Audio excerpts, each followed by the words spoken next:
about Trey just a couple seconds Mhm. ago. How did you see him approach his off year, and how has that carried over into his first few games? Well, when he transferred here, he was it was hard on him because he couldn't play and all that stuff. He's been a guy that's played all of his life. I mean, a kid that played in the Little League World Series, and just everything that kid's done. To have an off year to sit out was hard on him, but he went over every day and made the defense better. Helped on the scout team. Really studied our playbook so that when he was eligible in the spring, he wasn't behind. He knew just pretty much every position in that receiver that he could possibly learn. He learned it, and it's been really good having him now because we can plug and place him in different positions. Number 2 receiver to the field, number 1 receiver to the boundary, number 1 receiver to the field, number 3 receiver to the field. So there's just a bunch of different places we can put him, and his understanding of the offense and his knowledge that he really spent a lot of time on has really helped him this year, I think. And so Ben was pushing a little in the fourth quarter, Yeah. maybe trying to do a little too much. Yeah, he was. How do you evaluate the first 3 quarters of this game? Yeah, I don't think it was just the fourth quarter. I think Ben played a little bit out of his self. He was trying to do too much.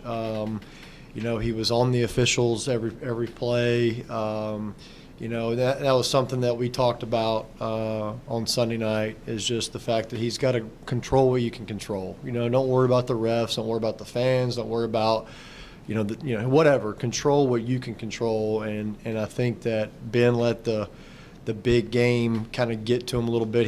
He's a competitor. He wants to win. I mean, if you want to make Ben Hicks mad at you, take a 2-minute drill away from him on Wednesday, and he gets extremely mad because he's a competitor. He wants to compete and he wants to win, and he knew what this game would do for our program. He knew what this game would do in terms of our season. Kind of beating a top 20 team on the road at their place in a rivalry game would be huge, and I think he let that get to him a little bit too much. But again, we talked about it. He knows, and he'll move on and be fine. But just continuing to work with him. Same things we talked about last year. I thought he kind of reverted back to last year a little bit in the game, but like I said, he'll be fine. He'll bounce back, and he'll learn from this. Had 3 different leading rushers each game this week, or each game this season. Mm-hmm. Is that what you want to see, someone else stepping up, or would you prefer, one guy be the man? No, we actually have talked about this with Coach Traylor. I like what we got going on from a running back standpoint. Ask Braden West. It's a long season, and if you only got one guy, it's hard to be 100% all year long, and you're not going to be 100%, but you know what I mean. It's hard to be fresh all year long, and being able to rotate 3 guys right now and having no drop off whatsoever with any guy you got in there. It's not like Coach Traylor's like, hey, we got Kamen in there, we can't do this, or we got Xavier in there, we can't do this. It's the playbook's wide open with any guy you put in there, which is great because I think that those guys are going to understand. It's an ongoing battle right now in that room because they all want more touches, they all want the ball, but that's a good thing, and that's what you want. But understanding that it's a long season and that we got a lot more ball to be played, and trying to keep those guys as fresh as possible throughout the whole year is going to be very beneficial when it comes time to try to win a conference championship in November. Chad talked about trying to figure out the right side of the line. How did you evaluate the difference with Will in there starting? Yeah. And what are other options to try to shore that up? Yeah, well, we're going to try a couple different things this week. Bryce didn't play as well as we would like him to have played, and we got to look at a couple different things. We thought Will did some good things in there. That I think we're going to be able to get some things out of him for sure at that right guard position, and just trying maybe Tadora at right tackle and KD Smith at right tackle. Just trying to find that right mix is crucial for us. But we definitely got to shore up that right side for sure. But I have confidence in all those guys. We played a great defense. First of all, TCU they're going to be. I think you're going to look up at the end of the season. They're going to be top 15, maybe a top 10 team when it's all said and done. So they were a good team, and we played well. Obviously disappointed that we lost. Obviously disappointed, I think, that we blew several opportunities to score.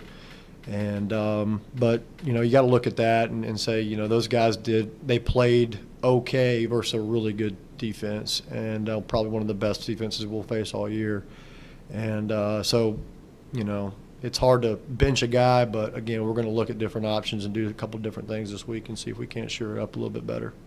What do you see from Arkansas State?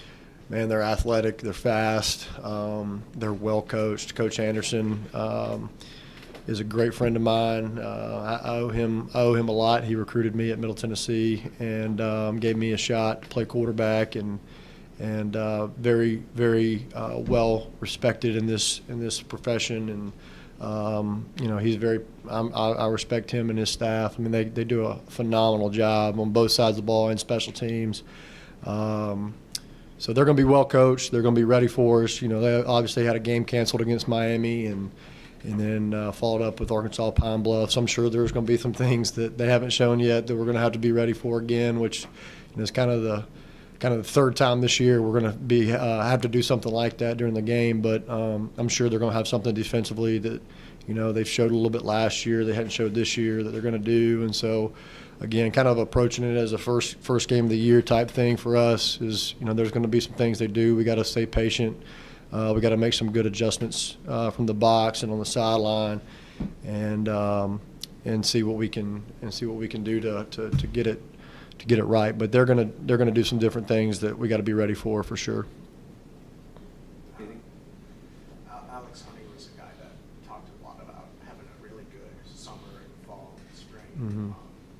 He's been relatively inactive so far this season. Is that just more about the depth of the receiving group, or do you think he'll get worked in more as the season goes on? Yeah, in the TCU game, it was a game that we had to have Cortland out there, if anything, to draw a double team, which they did the whole game, and so we would have liked to have played Alex a little bit more, but we just gotta. We got to have more trust in Alex to go in there and not have much drop off from Cortland, that's hard to do when you got a potential first round pick out there. You're going to have some drop off there for sure. But we teach our guys, man, we just want their best, and give us your best, and your best will be good enough. And we just got to have some more trust to throw Alex out there. And I think Alex will be fine once we get through these next couple games, and he'll get some more playing time for sure, and be able to make some plays and help spell Cortland. And Braden missed UNT, came back against TCU. Mm-hmm. It looked like he was at full strength. Yeah. I think he had a little left to come back from. I think he looked full strength. I think he averaged over 4 yards a carry, maybe 5 yards a carry. He did a really nice job. He played to me like a guy that was mad that he didn't get to play the week before, because he could have played, and we made that decision to hold him, to try to get him back healthy without throwing him out there, without being 100%. I didn't think that would be fair to him, but he was upset about that. He's a competitor as well, and he hates losing, and so he ran like a man that was ticked off that he didn't get to play the week before, and he did a great job. He made several people miss. That's one thing our running backs are really focused on this year, is making people miss in space, and I think Braden, I don't want to quote this because I might be wrong, but he was either the top running back that made more people miss, or he was second. They were right there neck and neck. So he did a really good job. Again, looking forward to getting him some more touches as well as we go along, but just keeping those guys as fresh as we can for the whole season would be great. Thanks, guys.